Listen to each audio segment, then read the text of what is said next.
Hello दोस्तों, सभी को मेरा नमस्कार। मैं राजेश चौधरी एक बार फिर से स्वागत करता हूं अपने यूट्यूब चैनल पर।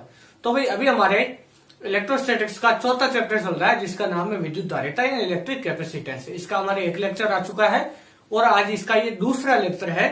तो इसके अंदर देखो हमने क्लास छोड़ी थी, वहां हमने पढ़ा था ध्रुवण सदिश, है ना, ध्रुवण सदिश।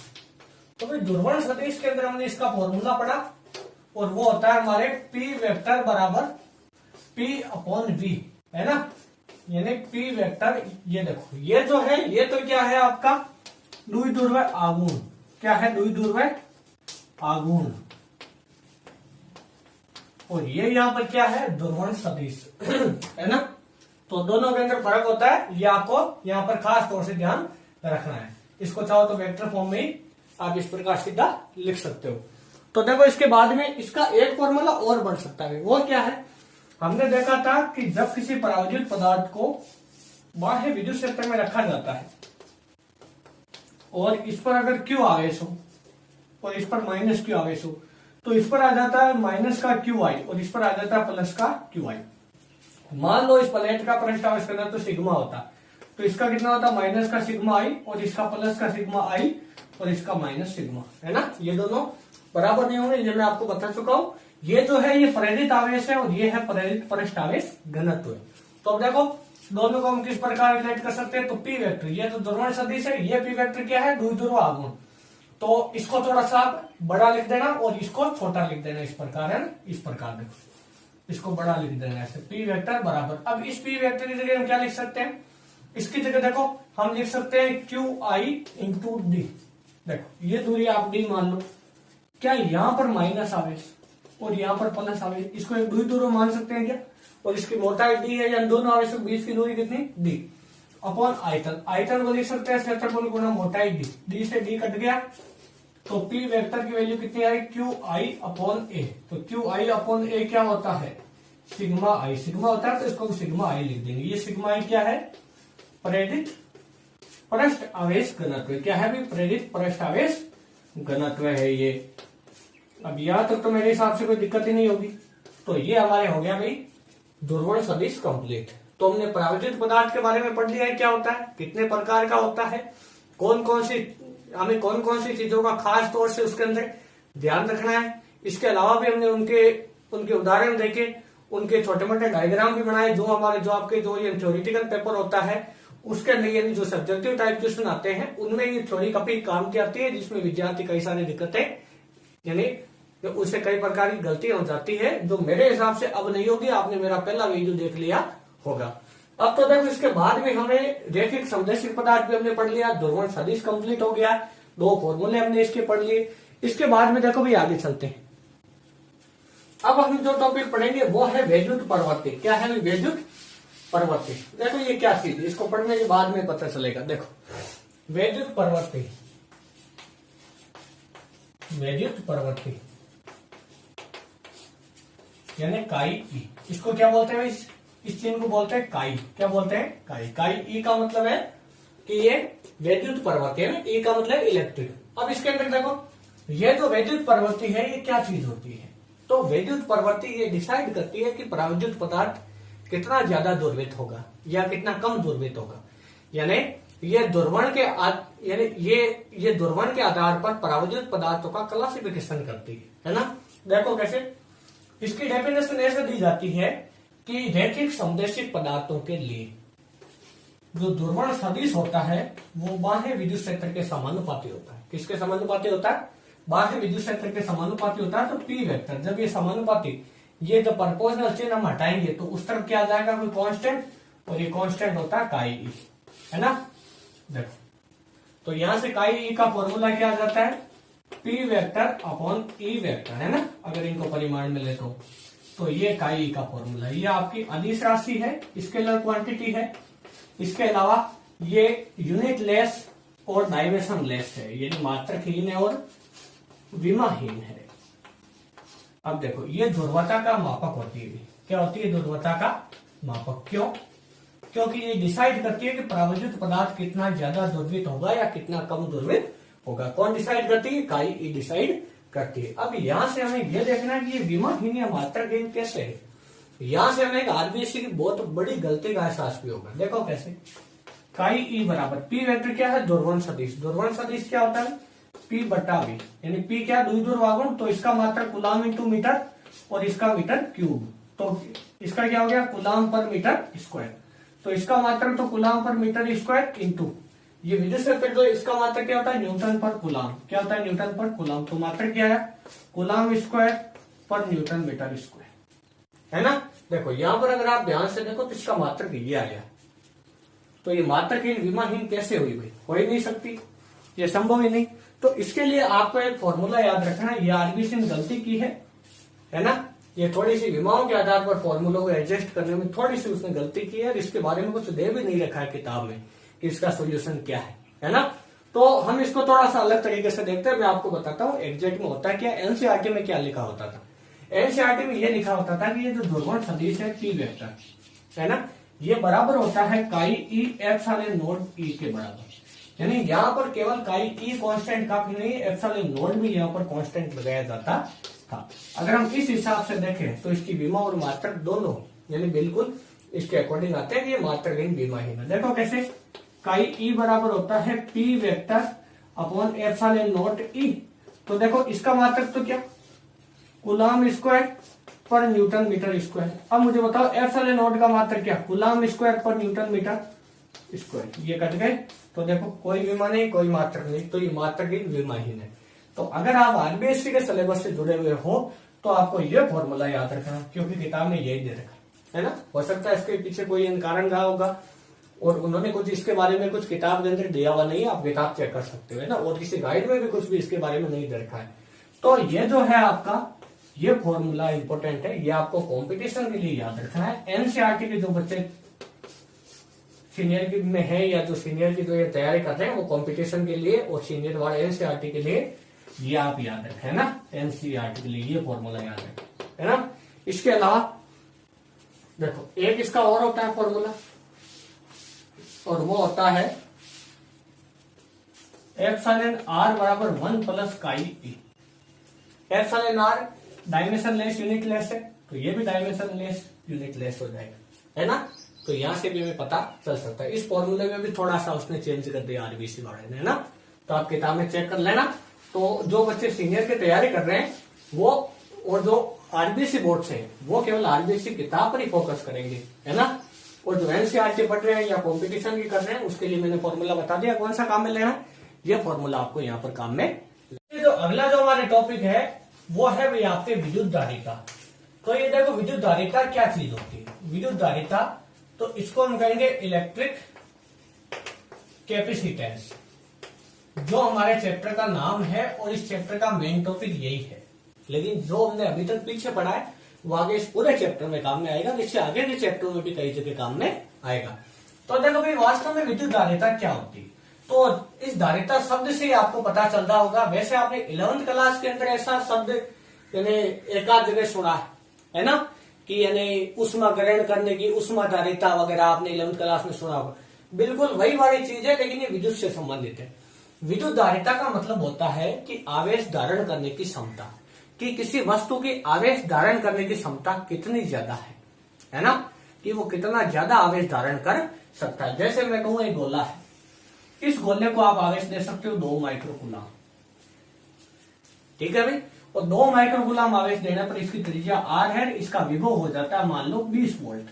कितना हो जाता है 20 वोल्ट। अगर इसी आकार का आप एक बेलन बना लो बिल्कुल सेम आयतन का, है ना, दोनों का आयतन सेम है, इसको भी आप 2 माइक्रोकूलम दो, है ना, तो इन दोनों की धारिता बराबर नहीं होगी। इन दोनों की धारिता यानी दोनों की आवेश धारण करने की क्षमता क्या होगी यहाँ पर अलग अलग होगी, है ना। इसके बारे में और धीरे धीरे आगे हम पढ़ते जाएंगे। इससे पहले मैं एक अच्छा सा उदाहरण आपको दे सकता हूं। देखो कैसे, मैं आपको कहूं कि एक पानी की 2 टंकी है इस प्रकार, दोनों की दोनों समान टंकी है। अब जब ये दोनों समान टंकी है तो आपने इस टंकी में पानी यहां तक भर दिया, यहां तक भर दिया आपने पानी, और दोनों को एक पाइप से जोड़ दिया। ध्यान से समझना इसको, है ना। ये उदाहरण बहुत जगह काम में आता है, एक जगह नहीं, ये 20 जगह काम में आता है फिजिक्स में। अब देखो इसके अंदर, अब जब एक पाइप से हम इसको जोड़ देंगे, पाइप खोल देंगे तो क्या होगा, तो इस टंकी में से इस टंकी में पानी तब तक जाएगा जब तक दोनों में पानी का तल बराबर नहीं होता है। जब दोनों में पानी का तल बराबर हो जाएगा तो पानी का प्रवाह रुक जाएगा। अब देखो कैसे। दूसरा उदाहरण ये है कि आपके पास एक टंकी है ऐसी, एक दूसरी टंकी है जो आपके पास में है ऐसी। क्या दोनों समान आकार की है? क्या नहीं है। ये यहां तक भरी है, दोनों को एक पाइप से जोड़ दो। ये देखो पाइप से जोड़ दिए। पाइप से जोड़ते ही पानी इधर जाएगा और तब तक जाएगा जब तक दोनों में पानी का तल बराबर नहीं होता है। पानी का तल यहां तक आ गया है ना, यहां तक भर गई दोनों टंकियां। देखो अब दोनों में पानी का तल बराबर है, तो दोनों में क्या चीज बराबर है? ये पानी का तल बराबर है। अब बराबर क्या चीज नहीं है? यहाँ वाले में क्या अंतर है? यहाँ तो दोनों वस्तुएं समान आकार की थी, यहाँ पर समान आयतन की नहीं, दोनों का आयतन अलग अलग है। तो यहाँ पर आपको देखकर क्या पता चलता है कि दोनों में पानी का तल तो बराबर है लेकिन पानी बराबर नहीं है। ये वाला पानी ज्यादा है इस वाले पानी से, क्या नहीं है क्या? तो इसमें ये जो तल है ये तो वास्तव में होता है विभव, और ये जो पानी है ये वास्तव में होता है आवेश। क्या होता है? आवेश होता है। क्या होता है भाई? आवेश होता है। जैसे एक हमारे पास में गोला है ऐसा और एक गोला है ऐसा। क्या मेरी बात समझ में आई? दोनों का विभव हमें करना है 2 वोल्ट, इसका विभव भी हमें करना है 2 वोल्ट। तो यहाँ पर दोनों को समान आवेश देना है ये जरूरी नहीं, दोनों को बराबर आवेश देने पर ये कभी भी यानी कभी भी इन दोनों का विभव बराबर नहीं होगा। तो दोनों को अलग अलग आवेश की मात्रा में देनी होगी। सेम बिल्कुल डिटो ऐसे। जैसे एक और हो सकता है, इसका एग्जांपल देखो। क्या मैं कहता हूं, हमने एक पहले चैप्टर के अंदर कुछ न्यूमेरिकल पढ़े थे, कुछ अलग वेराइटी के न्यूमेरिकल, जिसमें हमने ये देखा था कि हमारे पास में कोई वस्तु है, इसको हमने क्यों आवेश दे दिया। एक अन्य वस्तु है बिल्कुल इसी आकार की जो इसके पास में रखे, इसको इससे स्पर्श करवा के दूर रख दिया जाता है। तो मैंने कहा था कि जब दोनों को स्पर्श करवाया जाता है तो स्पर्श करवा के दोनों को वापस अलग रखते समय दोनों पर आवेश, दोनों पर उपस्थित कुल आवेश में 2 का भाग देने के बराबर होता है। इस पर आवेश क्यू है, पहले इस पे 0 है, तो पहले इस पे क्यू था, इस पर 0 था, दोनों का आधा करो तो अब दोनों पे कितना हो जाएगा? स्पर्श करवा के अलग रखने के बाद में Q/2। लेकिन हमारी धरती को देखो, हमारी धरती ऐसी, ये हमारी धरती है ना, हमारी धरती जमीन अर्थ, और ये है कोई वस्तु। इस वस्तु का आप क्यों आवेश दे दो? धरती उदासीन है 0, दोनों को तार से जोड़ दो या स्पर्श करवा दो। तो जैसे स्पर्श करवाओगे तो दोनों पर आवेश कितना होना चाहिए? Q+0/2 बराबर Q/2। तो इस पर भी Q/2 होना चाहिए, इस पर भी Q/2। क्या व्यवहार में ऐसा होता है? व्यवहारिक तौर पर कोई भी आवेशित वस्तु जैसे पृथ्वी से टच करती है सारा का सारा आवेश पृथ्वी पर चला जाता है और इस पे आवेश 0 रह जाता है। क्या इस पे आवेश 0 नहीं हो जाते? क्या क्या कारण है यहाँ दोनों पे? ऐसा इसमें तो नहीं हुआ। तो ये कॉन्सेप्ट केवल तभी लागू होता है जब दोनों वस्तुओं का आयतन और आकार क्या हो? बराबर। आयतन और आकार जब दोनों बराबर हो यह कॉन्सेप्ट तभी लागू होगा, इसमें लागू नहीं होगा। तो ये किसका फर्क है? यानी ये इस प्रकार आवेश में यानी कम ज्यादा हो रहा है, कहीं पे आवेश आधा हो रहा है, कहीं पे पूरा गायब हो रहा है, ये किसका कारण है? ये कारण है धारिता का, यानी आवेश धारण करने की क्षमता। यानी वस्तुओं की आवेश धारण करने की क्षमता अलग अलग होती है, या किसी वस्तु द्वारा आवेश धारण करने की क्षमता को क्या कहते हैं? उसकी धारिता की, वो कितना आवेश ग्रहण कर सकती है। तो उम्मीद करता हूं आपको ये अच्छे से समझ में आया होगा। अब देखो, चलो फिजिक्स में चलते हैं। ये तो सारे इसके एग्जाम्पल थे। अब देखो भाई, इसकी जो डेफिनेशन या फॉर्मूला है, हम जानते हैं कि फिजिक्स में जिस चीज को माप नहीं सकते उसका फिजिक्स में कोई मतलब नहीं, टाइम खराब नहीं करते हैं उसमें। तो धारिता के बारे में अगर हमने पढ़ा है तो इसका मतलब हम इसको मापें कि कौन सा पदार्थ कितना आवेश ग्रहण कर सकता है, उसकी धारिता कितनी होगी। तो ये पता लगाने के लिए हम क्या करेंगे कि जैसे जैसे हम किसी वस्तु को आवेश देते हैं, जैसे मान लो आपके पास में कोई वस्तु है, इस वस्तु की सतह पर विभव है KQ/R। K और Q दोनों क्या है? कांस्टेंट है ना। K का मान नॉर्मल जिसकी बात हूं, R त्रिज्या चेंज नहीं हो रही, सतह की बात करें तो यहाँ पर जैसे जैसे हम आवेश बढ़ाएंगे तो इसकी सतह का विभव भी क्या होगा?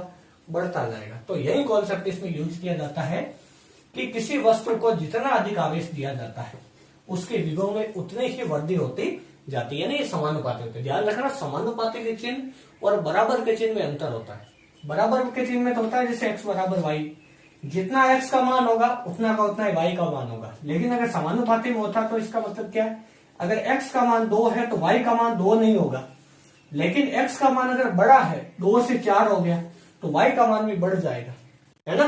तो समानुपाती बराबर के चिन्ह में ये अंतर होता है कि इसमें q बढ़ेगा तो v भी बढ़ेगा, लेकिन इसमें x बढ़ेगा तो उतना का उतना ही y बढ़ेगा, दोनों बराबर रहेंगे हमेशा, है ना। तो दोनों चिन्हों में फर्क है, ये खास तौर से आप ध्यान रखना। तो इसमें देखो क्या हो जाएगा, इसके अंदर वही हमारे हो जाएगा कि जब ये समानुपाती चिन्ह हम हटाएंगे तो q बराबर होगा cv, तो c बराबर होगा q बटा v। ये जो c है ये एक समानुपाती नियतांक है और इसको कहते हैं वस्तु की या पदार्थ की धारिता।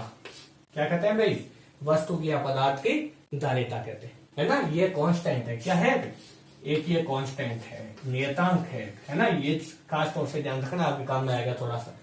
तो ये कांस्टेंट है, नियतांक है ना। अब देखो इनके बीच में ग्राफ कैसा बनेगा, क्यू समानुपाती है v, तो ग्राफ कैसा बनेगा, समानुपाती का ग्राफ बनेगा। देखो कैसे, इस प्रकार, ये एंगल थीटा ले लो, ये क्यू, ये हो गया आपके v। अब इसमें स्टूडेंट गलती क्या करते हैं, सबसे बड़ी गलती स्टूडेंट इसमें ये करते हैं कि वो v को पहले ले लेते हैं, तो v इज प्रपोजल q कर देते हैं। तो ऐसा करने पर होगा क्या, वास्तव में v बराबर सी क्यू होगा, तो c बराबर v बटा q होगा। देखो दोनों के सूत्र बदल गए, है ना। तो आपको यहाँ पर खास तौर से ध्यान रखना है कि आवेश समानुपाती होता है v के। क्यों, क्योंकि पहले आवेश देने पर विभव बढ़ता है, विभव बढ़ने पर आवेश नहीं आता है अपने आप, है ना। कहानी कहां से शुरू होती है, पहले आवेश पढ़ा था कि विभव पढ़ा था, पहले आवेश पढ़ा था हमने, बाद में विभव पढ़ा था, है ना। तीसरा चैप्टर था विभव, तो आवेश का पहला चैप्टर था, है ना। तो आवेश है वो इसकी यानी की पॉइंट है, कहने का मतलब, है ना। पहले आवेश देंगे तो ही विभव बढ़ेगा। अब यहाँ पर ये जो मैंने ग्राफ बनाया, ये Q और V के बीच में समानुपाती का ग्राफ है ना। ये मैंने आपको पहले चैप्टर में थोड़ा सा इसके बारे में बता दिया था। तो इसका समानुपाती का ग्राफ सीधी रेखा आएगा, है ना। अब यहाँ पर आप क्या करोगे कि एक लंब डाल लो, ये कोण थीटा मान लो, तो यहाँ पर टेन थीटा क्या होगा, लंब बटा आधार, थीटा के सामने वाला लंब, तो ये Q, तो ये भी समांतर है, तो Q और बटा V, तो टेन थीटा यहाँ पर क्या हो गया C, यानी Q और V से बने ग्राफ की ढाल क्या प्रदर्शित करती है, धारिता। क्या देती है, धारिता देती है। अब इस ग्राफ को और कैसे चेंज कर सकता है, वो इस ग्राफ को ऐसे चेंज कर देगा, QV ये थीटा, वो कहेगा बताओ टेन थीटा बराबर क्या होगा, क्या बताओगे। यहां पर अगर आप ध्यान से देखो ये थीटा है, तो यहां पे लंब डालो, थीटा के सामने वाला लंब, तो देखो देखिए क्या होगा, टेन थीटा बराबर थीटा के सामने वाला लंब, ये v है, तो सामने वाला भी क्या होगा v, तो v बटा क्यू, v बटा क्यू क्या होता है, v बटा क्यू होता है 1/c, क्या होता है 1/c, उल्टा हो गया ना, v बटा क्यू होता है 1/c। तो इस प्रकार इसको आप वो चेंज भी कर सकता है। और देखो इसमें क्या सवाल बन सकता है, देखिए, और इसमें क्या सवाल बनता है, देखिए धारिता का, और इसमें धारिता का ये सवाल बन सकता है कि वो आपको कह देगा कि ये Q है, ये V है, ये एंगल θ1, ये एंगल θ2, इस प्रकार दे दिया, है ना। बताओ किसकी धारिता ज्यादा, इसको फर्स्ट नाम दे दो, इसको सेकंड। दो पदार्थ है और उनके आवेश और विभव में ग्राफ बनाया गया है, फर्स्ट सेकंड, तो कौन सा ऑप्शन सही होगा, C1 ज्यादा होगा C2 से, C2 ज्यादा होगा C1 से, C1 बराबर होगा C2 के, या इनमें से कोई नहीं, है ना। तीन ऑप्शन में से कौन सा सही होगा, देखो देखिए, 1 मिनट के लिए स्क्रीन को पॉज करो, दिमाग लगाओ। तो यहाँ पर इस टाइप का एक सवाल, यानी एक या 2-3 सवाल आगे हो रहेंगे, जैसे एक ओम के नियम में भी आएगा, एक आगे आएगा एक आध चैप्टर में। तो उसके अंदर आपको ये खास तौर से ध्यान रखना है कि हमेशा इस टाइप के सवालों में इस ग्राफ की ढाल आपको देखने की क्या देती है। तो ढाल टेन थीटा बराबर क्या होगा, C, कैसा ही तो होता है। तो अगर कभी थीटा बढ़ता है तो क्या टेन थीटा बढ़ता है, क्या टेन 0 का मान 0, टेन 30 का मान कितना 1/√3, और टेन 45 का मान 1, है ना, टेन 60 का मान √3, और टेन 90 का मान अनंत। यानी टेन थीटा का मान जैसे जैसे थीटा बढ़ता है टेन थीटा का मान बढ़ता जाता है, क्या नहीं होता है ये। तो थीटा बढ़ेगा तो टेन थीटा बढ़ेगा, तो C भी बढ़ेगा, क्योंकि बराबर में इसके। इसका मतलब थीटा ज्यादा किसके लिए, θ2 ज्यादा है θ1 से, इसका मतलब टेन θ2 भी ज्यादा होगा टेन θ1 से, क्या नहीं होगा क्या। इसका मतलब C2 ज्यादा होगा C1 से, तो ये सही है आपका, है ना। ये इस प्रकार। इसमें वो आपको थोड़ा सा और कंफ्यूज कर सकता है, कैसे देखो देखे, और वो आपको कैसे कंफ्यूज कर सकता है देखो उसके लिए। तो इसमें क्या हो जाएगा भी आपके, या आप इसको एक बार ये सवाल आपको घर से करने के लिए दे देता हूं मैं ना। ये इस प्रकार के फर्स्ट और सेकंड दो चालक हैं, यहाँ पर Q है, यहाँ पर V है। ये एंगल तो है θ1, ये एंगल है θ2। बताओ किसकी धारिता ज्यादा है ना, सेकंड की ज्यादा होगी, फर्स्ट की कम होगी। अब आपको देखना है कैसे होगी, कोट थीटा काम में लेना है ना, कोशिश करना। देख अब देखो इसके बाद में, और अगर नहीं हो तो कमेंट बॉक्स में लिख देना, अगले वीडियो में बता दूंगा मैं ना, चिंता करने की बात नहीं। अब भाई ये जो धारिता इसका मात्रक क्या होता है, तो C बराबर क्या होता है Q बटा V। तो मात्रक कूलाम पर वोल्ट, एक मात्रक तो ये हो गया। एक होता है इसका मात्रक फेरेड, क्या होता है इसका मात्रक होता है फेरेड। फेरेड को F से लिखा जाता है। यहाँ पर विद्यार्थियों को बहुत बड़ा कंफ्यूजन होता है फेरेड और फेराडे में, है ना। फेरेड और एक होता है फेराडे। फेरेड किसका मात्रक है, धारिता का। किसका मात्रक है, जबकि फेराडे किसका मात्रक है, आवेश का। याद करो आवेश का सबसे बड़ा मात्रक क्या होता है, फेराडे, है ना। एक फेराडे बराबर कितना होता है, एक F बराबर 9500 कूलाम, है ना। 499 कूलाम आया था, जिसको हमने लगभग 500 लिख दिया था। याद करो, देखिए पहले चैप्टर के अंदर जब आवेश के मात्रक पढ़ाए थे तो उसके अंदर बहुत डिटेल से बताया था। तो यहाँ पर ध्यान रखना है कि फेरेड और फेराडे दोनों में फर्क होता है। फेरेड धारिता का मात्रक है, फेराडे आवेश का मात्रक है। इसके बाद में आगे चलो देखें। इससे आगे अगर हम बात करें भी, तो ये तो हो गई हमारी धारिता, क्या हो गई, धारिता हो गई। तो इसका मात्रक हो गया। अब जो ये 1 फेरेड है ना, ये धारिता का भाई बहुत बड़ा मात्रक है। ये धारिता का बहुत बड़ा मात्रक है, यानी हम इसको व्यवहारिक रूप में काम में नहीं ले सकते। इसका कारण आपको आगे बताऊंगा, न्यूमेरिकल की सहायता से समझूंगा इसको, है ना। तो ये 1 फेरेड बहुत बड़ा मात्रक है जो व्यवहारिक रूप से संभव नहीं है, इसीलिए हम इसके छोटे छोटे मात्रक काम में लेते हैं। जैसे 1 माइक्रो फेरेड, तो इसमें होता है 10⁻⁻6 फेरेड। 1 मिली फेरेड, तो इसमें होता है 10⁻³ फेरेड।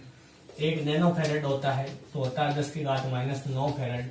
और 1 पिको फेरेड होता है तो इसका मतलब होता है 10⁻12 फेरेड, है ना। तो ये आप छोटी मोटी चीजें इसके अंदर लिख लेना, है ना। अब देखो आगे, तो ये तो हो गया भाई हमारे किसका मात्रक, धारिता के मात्रक हो गए। अब धारिता की विमा, तो धारिता की विमा क्या होगी, C बराबर Q बटा V। डायमेंशन क्या होगी इसकी, Q की तो 80, क्या होगी 80। V बराबर W अपॉन Q, तो W की विमा क्या, M1 L2T-2, और आवेश की बटा में तो 80, क्या 80 ऊपर चला जाएगा बटा के बटा में हो तो C की विमा क्या होगी, देखो देखिए M-1 L-2, देखो यहाँ पर T2, और ये ऊपर जाके T की पावर कितना हो जाएगा 4, और ये हो गया आपके 8। बस ये इसकी डायमेंशन हो गई, क्या होगी इसकी डायमेंशन हो गई। इससे आगे चलो देखिए। अब बात आती है कि धारिता किन किन चीजों पर निर्भर करती है, किन किन चीजों पर निर्भर करती है। तो पहली बात, इसकी निर्भरता, धारिता किन किन चीजों पर निर्भर करती है, ये डिपेंड करती है चालक के आकार पर, उसकी आकृति पर। उसका आकार क्या है, आकृति क्या है, आगे बात करेंगे इसके बारे में। माध्यम पर, माध्यम चेंज होने पर धारिता चेंज हो जाती है। और अन्य चालकों की उपस्थिति पर, अन्य चालकों की उपस्थिति पर। देखो ये कैसे होगा, ये सारा हम चैप्टर को जैसे जैसे पढ़ेंगे वैसे वैसे मैं आपको हर जगह समझाता जाऊंगा। बस आप ये याद रखना, अभी आपको याद रख लेना, आगे के एक आध लेक्चर पे आ जाएगा और उसके बाद में आगे धीरे धीरे इसको पढ़ते जाएंगे। क्या मेरी बात आपको अच्छे से समझ में आई। तो ये भाई आपके होगी धारिता। अब यहाँ पर एक चीज और ध्यान रखनी है आपको कि धारिता जो है वो किस चीज पर निर्भर नहीं करती है। तो धारिता के फॉर्मूले में आता है C बराबर Q बटा V। तो नॉर्मली हमने कई फॉर्मूला में ऐसा देखा है कि इधर कोई चीज हो तो वो इन दोनों चीजों पर या फॉर्मूले में जो भी चीज आती है उन पे डिपेंड करती है। ऐसा हमने कई जगह देखा है। जैसे F बराबर हमने लिखा था 1/4 pi epsilon not Q1 Q2 upon R square. तो कूलाम बल किन चीज पे डिपेंड करता था, एप्सिलॉन नॉट पर, माध्यम पर डिपेंड करता था, आवेश पे डिपेंड करता था, आवेश के गुणनफल पर। और किस पे डिपेंड करता था, दोनों आवेशों के बीच की दूरी पर डिपेंड करता था। इसके अंदर ऐसा क्यों नहीं होगा? फिर इसमें जो विद्युत धारिता जो होती है वो वस्तु पर उपस्थित आवेश और उस वस्तु के विभव पर निर्भर नहीं करती है, और विभव पर निर्भर नहीं करती। इसका कारण क्या है देखो। तो यहाँ पर ये जो बल है वो एक भौतिक राशि है, और ये वेरिएबल है, ये चर है, जबकि यहाँ पर जो ये सी है वो कांस्टेंट है, अचर है। और कांस्टेंट जो होता है वो उसकी निर्भरता कभी भी सूत्र के अनुसार बताई नहीं जाती है। कांस्टेंट की निर्भरता कभी भी सूत्र के अनुसार बताई नहीं जाती है। ये खास तौर से इसके अंदर ध्यान रखना। ये जो बल है, बल की निर्भरता सूत्र से हम बता सकते हैं, क्योंकि ये चर होते हैं, ये वेरिएबल्स होते हैं, ये कांस्टेंट होते हैं। और कांस्टेंट की जो निर्भरता है वो कभी भी फॉर्मूले के आधार पर नहीं बताई जाती है, क्योंकि वो इन दोनों चीज पर डिपेंड नहीं करती है। क्योंकि अगर इन दोनों चीज पर डिपेंड करेगी तो धारिता बदल जाएगी, हम अपनी मर्जी से धारिता को चेंज कर पाएंगे, है ना। इसको समझो, देखें, जैसे आपके पास में कोई वस्तु है, उसको आपने 10 कूलम आवेश दिया, विभव हो गया 10 वोल्ट, तो धारिता कितनी हुई? 10/10 कितनी? 1 फैराड कितनी हुई? दूसरी वस्तु है सेम ऐसी, उसको आपने आवेश दिया 15 कूलम, है ना, और इसका विभव हो गया 10 वोल्ट, तो धारिता कितनी हुई? सी बराबर 15/10 यानी 1.5 फैराड। ऐसा कैसे हो सकता है? धारिता चेंज थोड़ी हो सकती है ना। वही बर्तन वाली बात है जो मैंने अभी आपको समझाई थी, वो शुरुआत में उदाहरण दिया था। धारिता चेंज हो ही नहीं सकती है, पदार्थ फिक्स रहती है, कांस्टेंट रहती है, कांस्टेंट है ना। यहाँ तो बदल रही है आवेश और विभव बदलने पर। इसका मतलब इन दोनों पर डिपेंड नहीं करती है, इन दोनों पर डिपेंड ही नहीं करती है, खास तौर से ध्यान रखना है। तो निर्भरता है, निर्भरता दोनों समझ में आ गई। अब एक चीज आपको और ध्यान रखना है कि धारिता हमेशा धनात्मक होती है, धारिता हमेशा धनात्मक होती है। यानी धनात्मक होने का मतलब है कि प्रत्येक वस्तु कुछ न कुछ आवेश धारण करती है। ऐसी कोई वस्तु नहीं जो आवेश धारण ही नहीं करे, है ना। हम आवेश धारण करवाना चाहे, वो उल्टा हमें ही आवेश दे दे, है ना, हमें चार्ज कर दे, है ना, ऐसा संभव नहीं। धारिता कभी भी नेगेटिव नहीं होती है, ऑलवेज पॉजिटिव होती है ना। तो धारिता होती है वो हमेशा धनात्मक होती है। ठीक है भाई। अब इसके बाद में देखो अगला जो टॉपिक है वो है भाई गोलीय चालक की धारिता। क्या है? गोलीय चालक। गोलीय चालक का मतलब है कोई गोला है, गोलीय चालक की धारिता। गोलीय चालक की धारिता, कैपेसिटेंस ऑफ स्फेरिकल कंडक्टर। देखो भाई, तो गोलीय चालक की धारिता क्या होती है? जैसे कोई गोला है, इसको आपने क्यू आवेश दिया, विभव V हो गया, त्रिज्या इसकी R है, तो C बराबर होता है Q/V। तो सतह पर विभव कितना हो गोले KQ/R, तो C बराबर Q/KQ/R। R ऊपर आ जाएगा, Q से Q कट गया, K की जगह 4πε0, 1/4πε0, तो C बराबर 4πε0R। इसका मतलब हमें ये देखने में पता चला कि C इज प्रोपोर्शनल R, यानी किसी गोलीय चालक की धारिता उसकी त्रिज्या के समानुपाती होती है। जैसे जैसे त्रिज्या बढ़ती, जैसे जैसे उसका आकार बढ़ता है, वैसे वैसे धारिता बढ़ती जाती है। ये देखो अभी बताया था, धारिता किस चीज पे डिपेंड करती है? आकार पर। तो आकार वाला तो यहाँ से समझ में आ गया, 3 बचे, आगे धीरे धीरे समझ में आ जाएगी, है ना। तो R इसकी त्रिज्या है ना, तो ये त्रिज्या के समानुपाती होती है। अब यहाँ से देखो, देखिए C इज प्रोपोर्शनल R है, दोनों में ग्राफ कैसा आएगा? C और R में, C और R के अंदर समानुपाती का ग्राफ, है ना। यहाँ से ग्राफ भी समझ में आ जाता है। अब देखो, अभी ये जो गोला है, ये जो चालक है, ये कहाँ रखा? निर्वात में रखा है। अगर इसको माध्य में रख दे तो इसके चारों तरफ माध्यम भर दे, इसको माध्य में रख दिया, पानी में डुबो दिया मान लो, और पानी में डुबोने पर उस पानी का प्रावैद्युतांक था मान लो εr, कितना था? εr। तो C बराबर होता है 4πε0r। ये C0 है, यानी निर्वात में। किसमें? निर्वात में। जब माध्यम भर देंगे तो Cm होगा, वो होगा 4πε0r। तो Cm बराबर क्या होगा? देखो 4πε0r। हम जानते हैं εr बराबर होता है ε/ε0। तो ε बराबर εr/ε0। तो देखो Cm बराबर क्या है? अब आप इसको तो छोड़ दो, 4πε0r की जगह क्या रख सकते हैं? C0। तो ये क्या आया? εr C0। इसका मतलब क्या हुआ? ज्यादा कौन है इनमें? Cm ज्यादा है या C0? तो Cm ज्यादा है, तो Cm is greater than Cu, यानी माध्यम बढ़ने पर इस गोले की धारिता को बढ़ाया जा सकता है। दूसरी चीज, चालक की धारिता माध्यम पर डिपेंड करती है। 4 चीजें पड़ी थी कि धारिता किन की चीजों पर डिपेंड करती है? आकार पर, आकृति पर, अन्य चालकों की उपस्थिति पर और माध्यम पर। तो आकार आ गया और क्या आ गया, माध्यम आ गया, दोनों चीजें आ गई, है ना। अब इसके बाद में देखो आगे, तो ये हो गया भाई हमारे गोलीय चालक की धारिता। क्या हो गया, गोलीय चालक की धारिता। अब देखो हमने एक चीज पढ़ी थी पीछे, जब दो आवेशों के बीच में माध्यम बदल दिया जाता है तो बल आ जाता है F not upon epsilon r, विद्युत क्षेत्र हो जाता है T not upon epsilon r, जो फ्लक्स है वो हो जाता है phi not upon epsilon r, जो विभव है वो हो जाता है 1 अपॉन एप्सिलॉन आर, लेकिन धारिता सी एम बराबर हो जाती है epsilon not, sorry epsilon r C not. तो इन चारों चीजों के अंदर हमेशा माध्यम बढ़ने पर घट जाती है, सारी ये चारों राशि है, ये नहीं घटता है, ये बढ़ती है, ये इससे उल्टा है ना। इस टाइप पे कोई भी न्यूमेरिकल आए सारे डिटो न्यूमेरिकल बढ़ेंगे। केवल कूलाम बल वाला न्यूमेरिकल पढ़ लेना आप, जो मैंने वहां पर करवाए थे, वो पढ़ने के बाद में सारे न्यूमेरिकल बस उनके मात्रा चेंज कर करके अपने हिसाब से अप्लाई करना। इनके ऊपर 2-2, 3-3 न्यूमेरिकल बढ़ाए जा सकते हैं। एक न्यूमेरिकल देख लेते हैं इसका। एक गोलीय चालक है जिसकी धारिता है 2 माइक्रोफैरड, है ना, निर्वात में। कब है, निर्वात में। जब माध्यम भरा जाता है तो उसकी धारिता हो जाती है 12 माइक्रोफैरड। क्या हो जाती है, 12 माइक्रोफैरड। तो बताओ उस माध्यम का परावर्तितांक कितना, तो सी एम बराबर एप्सिलॉन आर सी नॉट। तो सी एम की वैल्यू कितनी, 12 बराबर एप्सिलॉन आर, और ये कितने 2, 6 बार, तो एप्सिलॉन आर बराबर 6। ये अबरक हो सकता है ना, क्योंकि परावर्तितांक 6 के आसपास अबरक का होता है। तो एप्सिलॉन आर बराबर 6, है ना, ये इसका आंसर हो गया।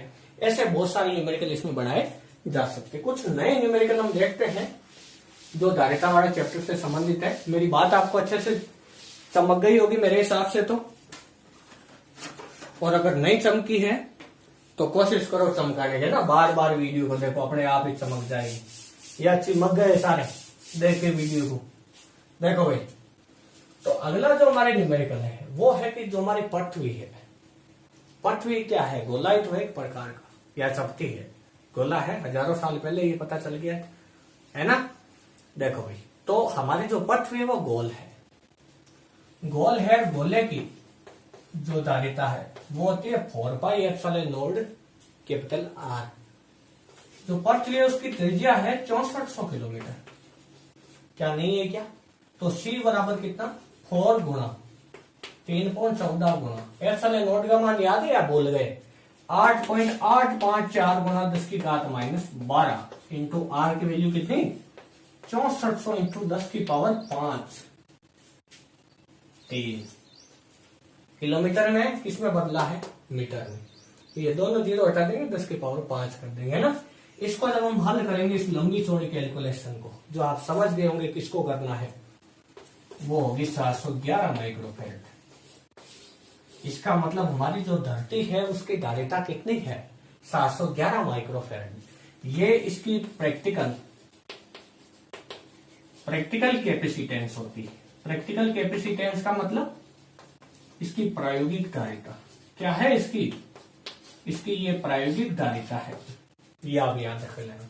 एक इसकी और धारिता होती है सैद्धांतिक धारिता। देखो भाई, इस धरती पर जितने भी चालक है ना, जिनको हम आवेशित करते हैं, कुछ चालक है, कोई भी वस्तु जिसको हम आवेशित करते हैं, उसको हम जैसे आवेशित करने के बाद में, चाहे कितनी भी बड़ी हो या कितनी भी छोटी हो, उसको जैसे पृथ्वी के संपर्क में लाया जाता है तो वो बिल्कुल डिस्चार्ज हो जाती है ना। इसका मतलब ये माना जाता है कि हमारी पृथ्वी की जो धारिता वो सबसे ज्यादा है ना। और मैथमेटिकली जब हम कैलकुलेशन वगैरह करते हैं तब हम पृथ्वी की धारिता अनंत मानते हैं। कितने मानते हैं, अनंत। इसको कहते हैं सैद्धांतिक धारिता, है ना। सैद्धांतिक धारिता कई प्रकार की कैलकुलेशन वगैरह करने के लिए, कई सिद्धांतों को प्रमाणित करने के लिए हम पृथ्वी की धारिता कितनी मानते हैं, अनंत मानते हैं, है ना। वास्तव मैंने बताया था अनंत कुछ चीज है नहीं, अनंत वो है जिसको मापने की हमारी औकात नहीं। जैसे चींटी की तुलना में हाथी अनंत है ना। तो हमारी पृथ्वी पर जितने भी वस्तु है उसके हिसाब से पृथ्वी की धारिता अनंत मानी जा सकती है ना। लेकिन वास्तव में कितनी होती है, अगर आप ब्रह्मांड के नजरिए से देखो तो 711 माइक्रोफैरड, है ना। तो इसकी सैद्धांतिक धारिता है, ये इसकी प्रायोगिक धारिता है ना। कई प्रकार की मैथमेटिकल कैलकुलेशन, कई प्रकार के न्यूमेरिकल्स में हम इसका यूज करते हैं। तो ये इसकी क्या है, सैद्धांतिक धारिता है। क्या है, इसकी सैद्धांतिक धारिता है। अब इसके बाद में देखो आगे, अब एक चीज मैं आपको बताना भूल गया, मैंने जब धारिता के मात्रक पढ़ाए थे तब मैंने आपको ये बताया था कि 1 फेरेड बहुत बड़ा मात्रक है, इसलिए छोटे मात्रक यूज करो, माइक्रो फेरेड, मिली फेरेड, नैनो फेरेड, पिको फेरेड, है ना। ये छोटे छोटे मात्रक यूज करो क्योंकि फेरेड बहुत बड़ा मात्रक है। अब ये बहुत बड़ा कितना बड़ा मात्रक है, तो एक बिल्कुल सिंपल सा सवाल, बिल्कुल एकदम लुभावना सवाल है। तो इस सवाल के अंदर क्या है कि क्या 1 फेरेड का आप संधारित्र बना सकते हो? अगर आप बनाओगे तो वो कितना बड़ा बनेगा, और अगर वो बहुत बड़ा बनेगा या जिस भी आकार का बनेगा, क्या आप उसको एक अलमारी में फिट कर सकते हो या अलमारी में रख सकते हो? अलमारी में रख के दरवाजा बंद कर दी, है ना। तो चलो देखते हैं कि क्या होने वाला है। तो C बराबर 4πε0 R, C का मान दे दिया 1 फेरेड, केवल कितना दिया 1, तो 1 बराबर 4πε0 R, तो R बराबर कितना 1/4πε0। 1/4πε0 क्या होता है, के की वैल्यू कितनी होती है 9 × 10⁹ मीटर। यहां ध्यान रखना इसका मात्रक क्या होगा मीटर, क्योंकि ये त्रिज्या है बराबर। अरे यार ये देखो क्या हो गया, 1 2 3 4 5 6 7 8 9 मीटर, ये लंबा चौड़ा नंबर है। पृथ्वी की त्रिज्या कितनी,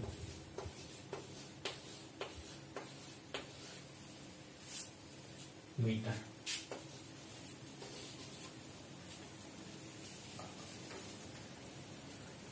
और वो अलमारी रखी जा सकती है ऐसे संधारित्र, इसको अलमारी में नहीं रख सकते, बेवकूफी होगी, है ना। तो 1 फेरेड धारिता का बहुत बड़ा मात्रक है। क्यों है, क्योंकि अगर 1 फेरेड का संधारित्र होगा तो वो हमारी धरती से भी बहुत बड़ा बनेगा। इसीलिए हम क्या काम में लेते हैं, छोटे छोटे मात्रक काम में लेते हैं। इतु से मात्रक, माइक्रो फेरेड, मिली फेरेड, पिको फेरेड, नैनो फेरेड। क्या कुछ क्लियर हुआ, कुछ क्लियरिटी आई इसके अंदर, है ना। तो ये सारी चीजें क्या थी भाई, धारिता क्या थी, धारिता, उससे संबंधित बनने वाले छोटे मोटे सवाल, है ना। तो आज के लिए इतना ही बहुत है, और इसके अंदर जो कुछ बचा है वो हम कल की क्लास में पढ़ेंगे। और अगर आपने अभी तक हमारे चैनल को सब्सक्राइब नहीं किया तो हमारे चैनल को सब्सक्राइब कीजिए, क्योंकि शुरुआत में आपका सपोर्ट हमारे लिए बहुत जरूरी है ना। हमारी हिम्मत टूटनी नहीं चाहिए।